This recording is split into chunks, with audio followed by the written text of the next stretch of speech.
Oke, sebelum kita mulai, baiknya saya perkenalan diri dulu. Perkenalkan, nama saya Henny, saya adalah Beauty Advisor untuk Oriflame Experience Center Bali dan juga Surabaya. Salam kenal buat teman-teman semua di sini yang mungkin baru pertama kali kita kenalan ataupun baru pertama kali teman-teman dengar suara saya. Jadi, kita akan membahas mengenai kesehatan usus. Teman-teman tahu kalau usus kita itu adalah rumah bagi triliunan mikroba, dan mikroba-mikroba yang ada di dalam usus kita ini disebut dengan mikroba usus. Tubuh kita ini sebenarnya ada mikroba sekitar 10 kali lebih banyak dibandingkan sel-sel tubuh kita. Jadi bisa teman-teman bayangkan kalau meningkatkan kesehatan usus kita adalah salah satu cara yang paling efektif untuk meningkatkan keseluruhan tubuh yang teman-teman miliki. Kalau teman-teman bisa lihat di gambar berikut ini ada angka 70%. Kira-kira teman-teman tahu nggak arti dari angka 70% itu? Nah, katanya angka 70% ini mengandung arti bahwa 70% dari sistem kekebalan tubuh kita ini ditemukan di dalam usus kita. Jadi sistem kekebalan tubuh kita, imunitas tubuh kita itu 70%-nya itu ada di dalam usus. Jadi teman-teman bisa bayangkan kalau kita punya usus yang sehat, otomatis kita akan punya yang namanya sistem pertahanan tubuh yang bagus juga. Jadi kalau misalnya teman-teman di sini bisa bayangkan kalau teman-teman punya masalah sama sistem pencernaannya teman-teman atau sama sistem ususnya teman-teman, itu otomatis tubuhnya teman-teman untuk menanggapi reaksi terhadap kekebalan sesuatu itu jadi berkurang. Jadi di sini penting banget teman-teman yang namanya memikirkan kesehatan usus.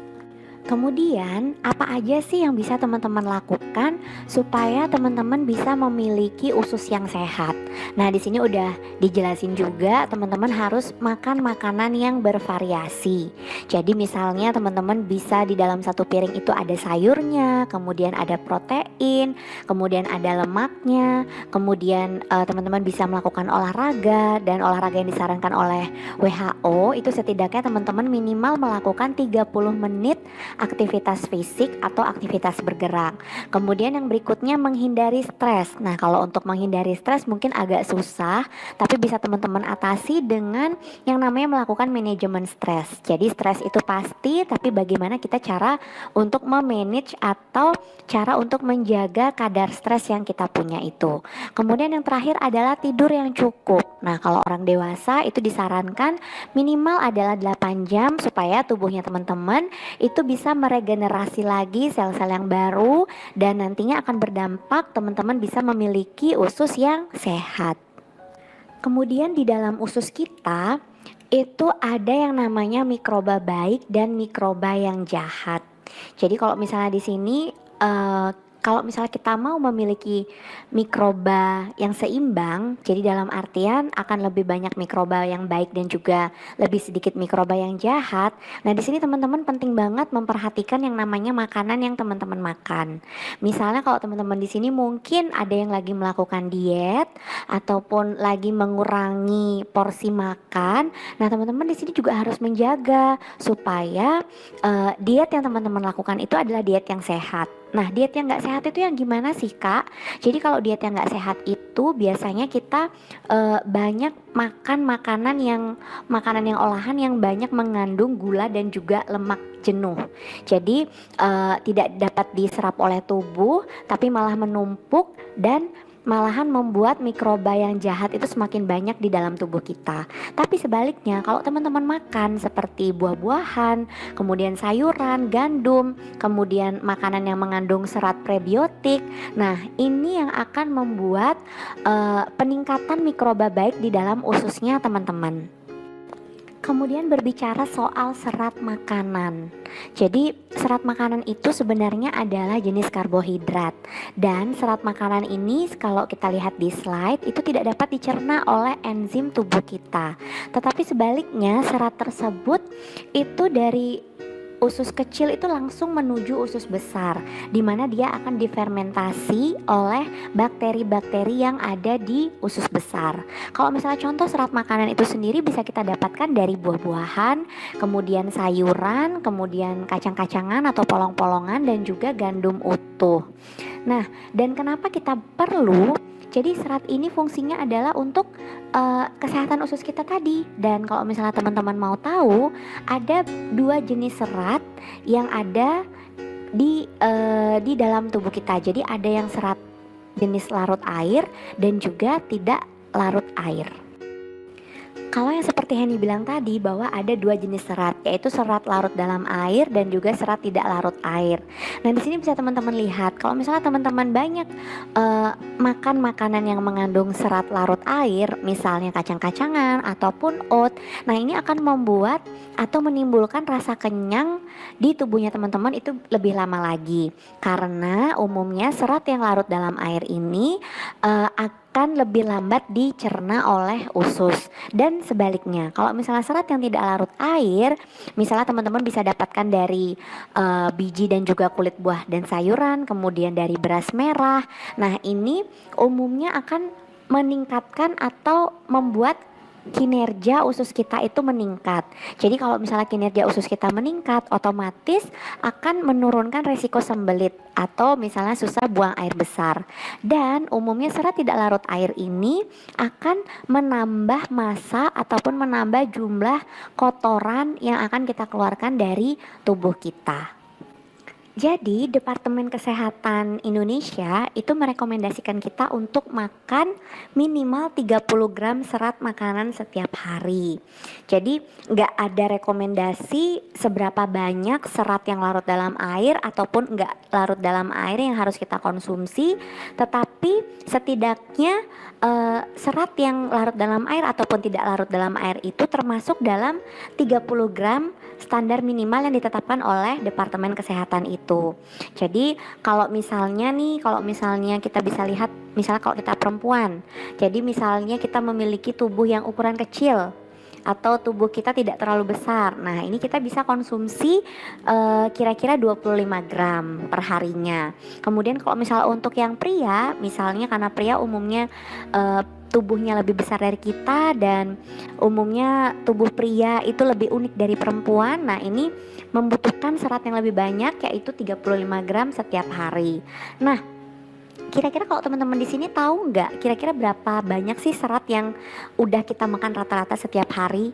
Pastinya kita nggak tahu ya apakah setiap hari itu tubuh kita sudah mengkonsumsi serat yang cukup atau tidak. Tapi nggak apa-apa nih teman-teman, yang penting teman-teman tetap menjaga makanan teman-teman, misalnya tidak terlalu makan makanan yang berlemak ataupun makan makanan yang manis, atau kalau misalnya teman-teman bisa lebih banyak konsumsi buah, kemudian sayuran ataupun kacang-kacangan. Jadi kalau misalnya kita ngukur ataupun kita timbang biar 30 gram, itu pasti nggak akan ada yang tahu, tapi paling nggak teman-teman bisa lakukan pola dengan mengurangi makanan-makanan yang berlemak ataupun manis-manis, tetapi lebih meningkatkan untuk mengkonsumsi buah-buahan dan juga sayur-sayuran. Berikut ini adalah contoh rekomendasi kalau misalnya teman-teman ingin melengkapi seratnya teman-teman itu dengan minimal 30 gram. Nah, ini sebenarnya nggak harus seperti ini sih ya teman-teman, tapi setidaknya teman-teman bisa jadikan acuan kalau misalnya mungkin teman-teman ada yang pengen melakukan diet sehat ataupun pengen mencoba ataupun pengen belajar supaya oh ya, hari ini aku harus makan 30 gram serat nih. Jadi teman-teman bisa pakai rekomendasi yang berikut ini. Dan pastinya kalau misalnya teman-teman juga ingin melengkapi minimal 30 gram seratnya teman-teman seharinya, teman-teman bisa konsumsi yang namanya pastinya NutriShake. Kenapa? Karena dalam satu porsi NutriShake itu mengandung 2 gram serat. Jadi kalau misalnya teman-teman bisa bayangkan, kalau teman-teman mengkonsumsi NutriShake minimal 2 porsi sebagai camilan aja, itu teman-teman udah mempunyai 4 gram teman-teman konsumsi serat sehari. Jadi teman-teman tinggal mengkonsumsi sisanya lagi 26 gram. Dan tentunya serat yang ada di dalam NutriShake ini juga bisa membantu pencernaan ataupun membuat ususnya teman-teman itu sehat, dan juga membantu untuk mencegah sembelit. Karena kita tahu serat Nutrishic itu ada apa aja teman-teman? Ada 3, ada dari serat rosehip, kemudian serat beet, dan juga serat apel. Selain kita makan makanan yang bervariasi, kemudian kita juga konsumsi minimal serat, terus kita juga konsumsi Nutrishic. Nah, di sini juga olahraga memegang peranan yang sangat penting untuk kesehatan usus kita. Kenapa? Karena kalau misalnya teman-teman misalnya aja jalan aja setiap hari, itu akan membantu teman-teman terhindar dari yang namanya mencegah sembelit ataupun mencegah konstipasi. Jadi minimal teman-teman bisa melakukan 30 menit aktivitas fisik ataupun aktivitas jalan. Jadi itu akan membantu teman-teman untuk mendapatkan usus yang sehat. Kemudian berikutnya adalah mengelola stres. Nah, kalau misalnya kita pikir, mungkin kadang-kadang secara nggak langsung kita berpikiran, stres itu nggak akan berpengaruh apa-apa untuk tubuh aku. Paling cuma hanya pusing, kemudian hanya buat bad mood. Jangan salah teman-teman, kalau stres itu bisa mengubah keseimbangan bakteri yang secara alami itu hidup udah di usus kita. Jadi bisa jadi mikroba baik yang ada di dalam usus kita itu menjadi tidak seimbang dan bisa berubah porsinya itu menjadi mikroba yang jahat yang lebih banyak. Teman-teman pastinya nggak mau kan ya. Jadi di sini penting banget yang namanya teman-teman manajemen stres. Kalau misalnya saat teman-teman sudah merasakan stres, mungkin teman-teman bisa mengambil rehat sejenak ataupun kumpul bersama teman-teman ataupun sharing dengan orang-orang yang positif juga. Jadi supaya kesehatan ususnya teman-teman ataupun mikroba baik yang udah ada di dalam ususnya teman-teman itu tetap terjaga keseimbangannya.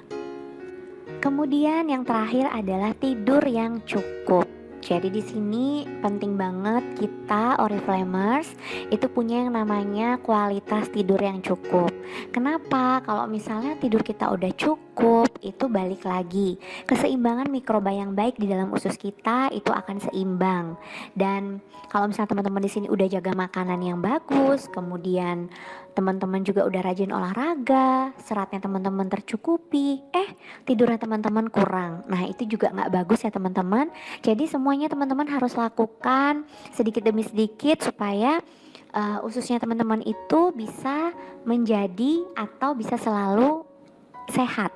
Jadi kalau misalnya usus kita sehat, sistem kekebalan tubuh kita juga baik, otomatis teman-teman di sini yang pingin naik title 2020 itu pastinya akan semakin dimudahkan lagi.